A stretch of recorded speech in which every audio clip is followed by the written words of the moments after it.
ચૂંટાયેલા સભ્યશ્રીઓ, ચૂંટાયેલા સભ્યના પ્રતિનિધિઓ, મંચ ઉપર બેઠેલા આપણા પાર્ટીના આગેવાન ભાઈ શ્રી ઈશુદાનભાઈ, આપણને જેમણે ખૂબ સારું માર્ગદર્શન આપ્યું એવા આદરણીય ચૈતરભાઈ, આદરણીય હેમંતભાઈ, શ્રી પાયલબેન, મનોજભાઈ આપણને પાર્ટી વિશે ખૂબ સરસ માહિતી આપી છે. અને ખાસ તો આપણા ઈશુદાનભાઈ અને મનોજભાઈનો વિશેષ હું આભાર વ્યક્ત કરીશ, કેમ કે એમણે આ સારા કાર્યક્રમનું આયોજન કર્યું પ્રશિક્ષિત કરવા બાબતનું. બધી પાર્ટીમાં માણસો તો ચૂંટાયા છે, દરેક પાર્ટીમાં પહેલી વખત ચૂંટાવા વાળા સભ્યો પણ હશે, પણ એને આખી વાત સમજાવવી, શીખવાડવું, પ્રશ્નોના જવાબ આપવા અને કેવી રીતે એક સામાન્ય નાગરિકમાંથી એક સારો નેતા બની શકે એની તાલીમ આપવી, એ બાબતની ચિંતા ઈશુદાનભાઈ અને મનોજભાઈએ કરી છે. એ બદલ એમનો વિશેષ આભાર વ્યક્ત કરું. આપણા માટે સૌથી મોટી વાત શું છે? આમ તો વચ્ચે એક નાનકડી એવી, જો તમારા બધાની પરમિશન હોય તો એક મજાક કરવાની ઈચ્છા થઈ છે. ઈશુદાન કરો આ બધા કે ક્યાંથી ગ્રાન્ટ આવે, ક્યાં વાપરવાની, કયું કામ થાય, કિસાન કેમ જાય તો કોઈ કીધું ને. મેં મુદ્દો જાગો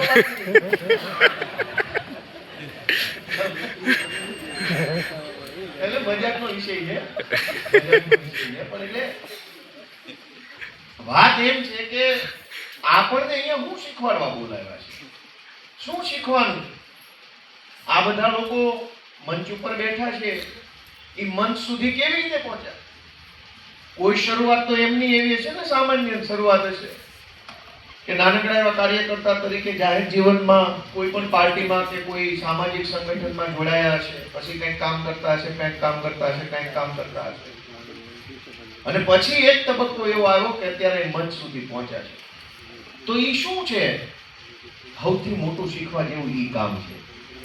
બાકી આ રોડ છે, બ્લોક છે, ગટર છે, કોઈને તાતડી મળી, કોઈને ટ્રેક્ટર મળ્યું, કોઈને મકાનનો હપ્તો મળ્યો, તો બધું બહુ સારી બાબત છે.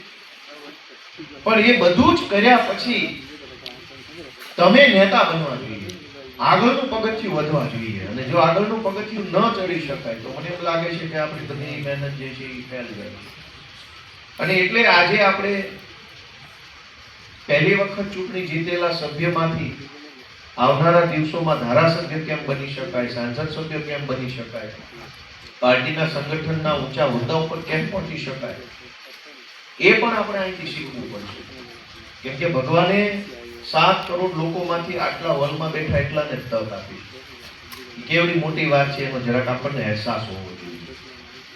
કેમ કે મેં એવું જોયું છે બધી પાર્ટીમાં થોડા ઘણા પ્રમાણમાં એવું થાય છે કે મતગણતરી કેન્દ્રની બહાર આવે તરત માણસને એક પ્રકારનો મંદરથી જરૂર ચડી જાય, પૈસા ક્યાં, મારો હપ્તો કોણ આપી જશે, ક્યાંથી મારે લેવાના, મને પ્રમુખ કેમ ન બનાવ્યો, મને કારોબારી કેમ, મને અલ્યા ભાઈ, આવડો મોટો દેશ, આટલી મોટી વ્યવસ્થા, આટલો મોટો સમાજ, એની વચ્ચેથી તમને એક તક મળી છે. એનો પહેલા ઈશ્વરનો, જનતાનો, પાર્ટીનો આભાર તો માનો, પછી પૈસાની વાત કરજો.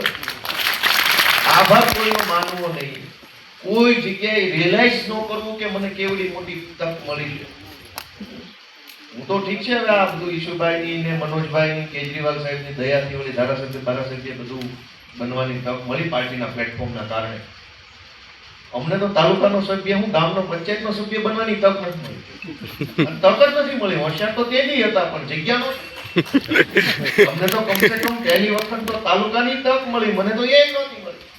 છતાંય તે વિસાવદરના લોકો, આમ આદમી પાર્ટી, ઈશુદાનભાઈ, બધાના સહિયારા પ્રયાસોથી ધારાસભ્ય બન્યો. પણ જો કે બધાય નથી સીધા ધારાસભ્ય બની શકતા, અને બધા તાલુકાના સભ્ય નથી બની શકતા. તમારા બધાના પોતપોતાના વતનમાં, અલગ અલગ ગામમાં અલગ અલગ આગેવાનો એવા હશે જે 35-40 વર્ષથી તાલુકા પંચાયતનો સભ્ય બનવા કોશિશ કરતા હશે. ભાજપમાંથી, કોંગ્રેસમાંથી 35-40 વર્ષથી કોશિશ કરતા હશે, પણ વારો નહીં આવતો હોય. અને તમારો વારો તાત્કાલિક આવી ગયો. પહેલી જ વખત ઉભા રહે, પહેલી જ વખતમાં વારો આવી ગયો. અવડી મોટી વાત આપણે જો જીવનમાં આભાર નો માનીએ, એનો અવડી મોટી વાત. પહેલી જ વાર ઉભા રહે, પહેલી જ વારમાં ચૂંટાઈ ગયા.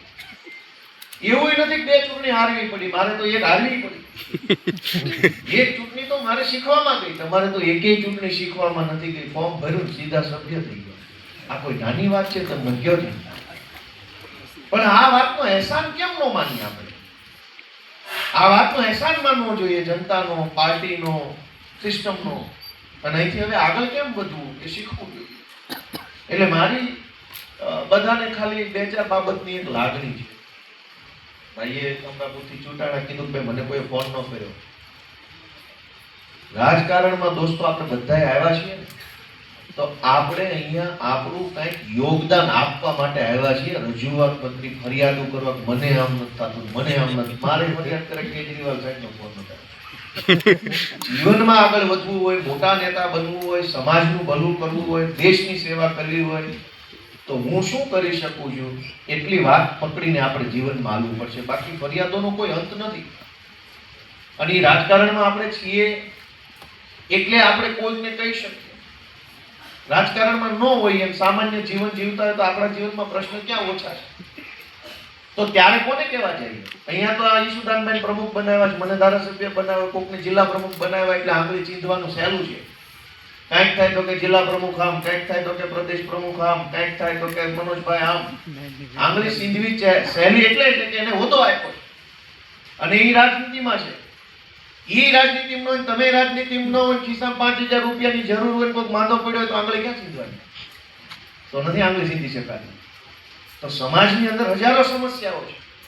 એનું નિરાકરણ આપણે કેટલું લાવી શકીએ એ માટે થઈને આપણે બધા અહીંયા પાર્ટીમાં આવ્યા છીએ. એ હંમેશા માટે યાદ રાખવું. આંગળીઓ ચીંધવી હેલી છે.